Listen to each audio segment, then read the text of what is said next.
Alors, il paraît, il faut qu'on fasse le bilan. Allez, salut les amis. C'est le moment du bilan, c'est le moment de la fin de ce périple de 31 nuits. Dernier jour aujourd'hui.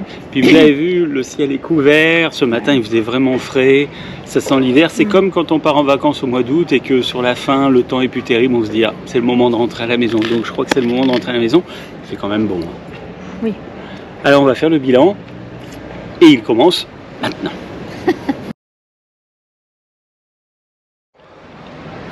On va commencer par le transport.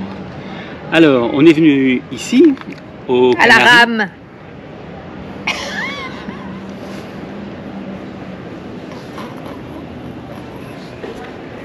Allez, enchaîne. Oh, j'ai pas envie. Donc en avion.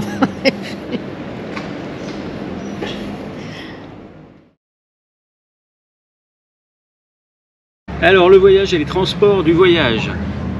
Venu ici avec EasyJet, départ de Lyon pour environ 450 € avec un bagage en soute de 23 kg, 2 personnes. C'est très correct et c'est pas très cher, 3h30 de vol.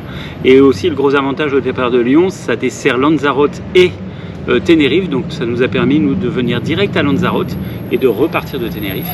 Et ça c'est pas mal. Ensuite sur place, les bus.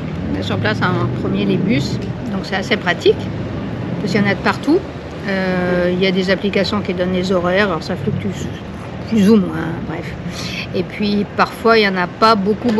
Donc sur certaines îles, on a été un peu obligé de louer une voiture.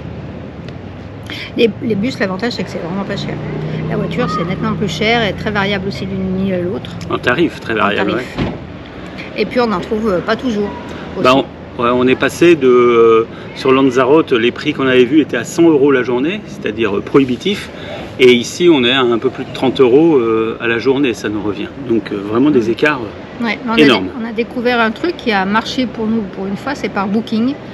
Là où on loue les hôtels, le site internet Booking. Et ils font aussi la location de voitures. Et là, on l'a vu vraiment pas cher et c'est quand même assez efficace. Et ça marche bien, ouais. On a eu un peu de scooters, mais peu, parce qu'il n'y en a pas énormément. On en trouve les endroits les plus touristiques. Alors attention le scooter, parce que sur Lanzarote et Fuerteventura, où c'est montagneux, mais pas énormément, ça se va. Mais alors ailleurs, ici par exemple, s'il fallait monter à 2000 là-haut, grosse moto aussi. C'est un peu chaud. C'est un peu chaud. Après, il y avait les bateaux, les ferries. Oui, les ferries de grosses compagnies, Naviera Armas et Fred Olsen. Là aussi, on vous mettra les sites et tout, les liens. Apparemment, Fred Olsen, c'est un peu moins cher que Naviera Armas, mais c'est nickel, ils sont à l'heure.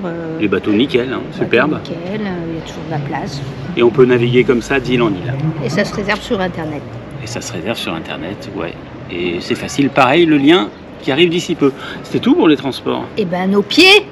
Ah oui, il faut mettre ses pieds en route, hein, parce que on marche. Et puis ça grimpe tout le temps, donc on grimpe. Voilà pour les transports. Voilà. Clap.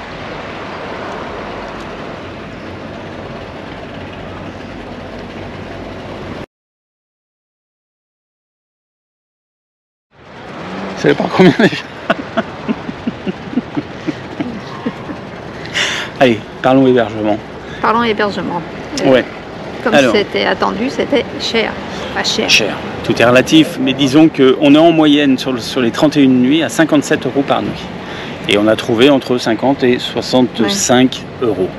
Voilà. On n'a rien trouvé en dessous de 50 €, sauf si vous allez dans des trucs de jeunes, chambres partagées, enfin machin comme ça, mais sinon, il n'y a vraiment rien. On n'arrive pas à trouver pas cher. Est-ce que c'est parce qu'on s'y prend au jour le jour, donc c'est tout prix ce qui est le plus intéressant, ou si c'est vraiment plus cher qu'ailleurs? Non, comme c'est touristique toute l'année, tout le temps, je pense que tu n'as pas le choix. Alors après, l'autre solution, c'est tu loues une semaine dans un hôtel, tout payé, tout compris, avec également ton vol, et là, ta semaine, elle ne te revient pas très cher dans ces hôtels-là. Mais sinon, après, ils sont chers. Voilà. Mais tu en trouves relativement facilement. On a utilisé Booking.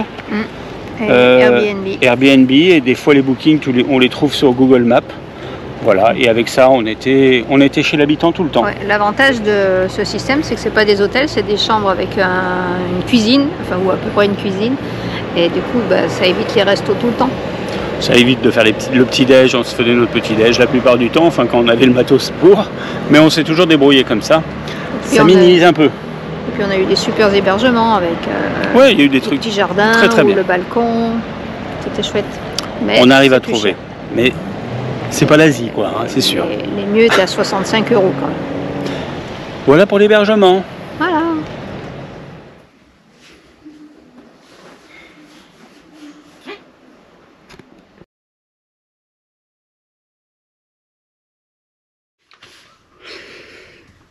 Nous avons retrouvé notre environnement pour aborder le dernier sujet, les îles, les 7 îles Notre jardin tropical.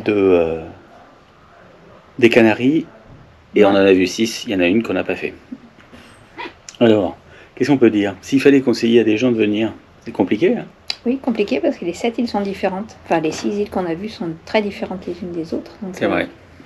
Après, ça dépend pourquoi on vient. Alors, il y en a quand même 2 qui sont vraiment à part. Lanzarote, la première, et Fuerteventura, où là c'est désertique absolu. Il n'y a pas d'arbres, il n'y a pas de végétation.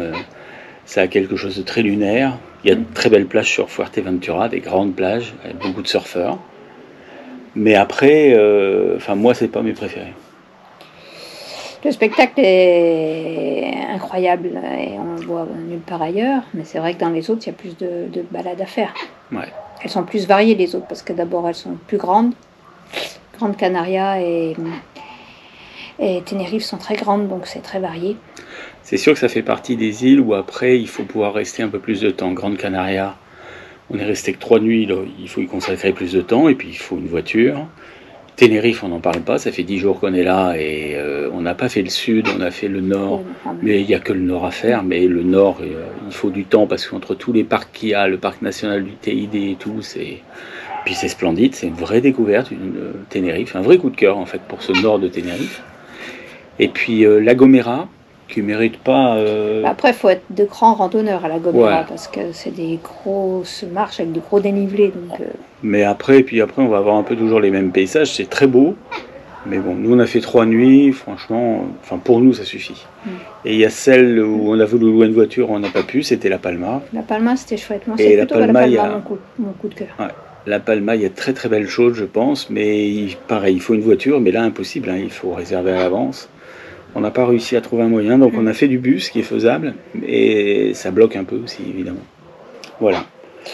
Mais moi, mon coup de cœur, c'est certainement ce nord de Tenerife, parce que c'est franchement, je chouette m'attendais aussi. pas à ça. Moi, je m'attendais qu'à des immeubles, et des touristes, et des grosses mamas sur la plage. Et ben non, il y a vraiment autre chose, et ça vaut le coup. hein. Non, c'est La Palma. Mon coup de cœur. Et en résumé, on peut dire que les Canaries, c'est pas que du tourisme. Quoi. Vraiment. Non, il y a beaucoup de choses à découvrir, sauf faut pas venir pour la culture. La culture, il y a pas grand-chose. Ça a manqué.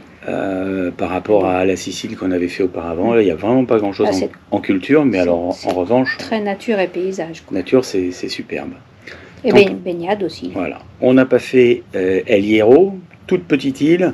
Bon, pas facile, pas énormément de choses à voir. C'est un peu comme La Gomera, c'est de la montagne. Et puis c'est surtout pour y aller pour plonger, parce qu'il y a un parc, une réserve naturelle de plongée. Je reverrai ça avec les copains de la plongée. Voilà. Et dernière chose que je veux vous dire, j'ai oublié. Le temps, la météo, on a eu chaud au début, c'était début novembre. Là maintenant, on arrive dans une période un peu plus fraîche. Il fait bon, la journée on est bien, mais les matins il fait Oui, froid faut quand même. hein. pas dire non plus qu'il fait beau toute l'année aux Canaries, parce que là, par exemple, il fait un peu plus frais. Bon, il fait pas froid, mais les Non. petits déjeuners dehors, on les fait plus. Il y a quand même des commerces qui ferment, parce que c'est quand même la saison hivernale. Alors peut-être ça rouvre au moment de Noël, hein, mais Ouais, je crois que de, quand même des saisons. de la mi-novembre, fin novembre, jusqu'à peut-être au mois de mars, c'est peut-être entre guillemets sur les 3 mois d'hiver là. Peut-être entre guillemets. Mais bon, ça dépend ce que vous aimez. Voilà, je crois qu'on a fait le tour. Bon, oui, un bon séjour, une bonne découverte. Bon, rendez-vous. Ouais. Mais quand même, je préférais la Sicile. Ah bon. Oui, on s'en fout, on parle pas des Siciles. Oui, mais quand même. Allez, rendez-vous le 5 janvier pour le départ des 100 jours. On n'en dit pas plus. On en reparlera juste à ce moment-là, mais en découverte, on part pour 100 jours. Ah oui. C'est bon? Ouais. On était pas mal sur ce coup-là. Non? C'est bien? T'as pas dit trop d'âneries, c'est bon. Pas trop.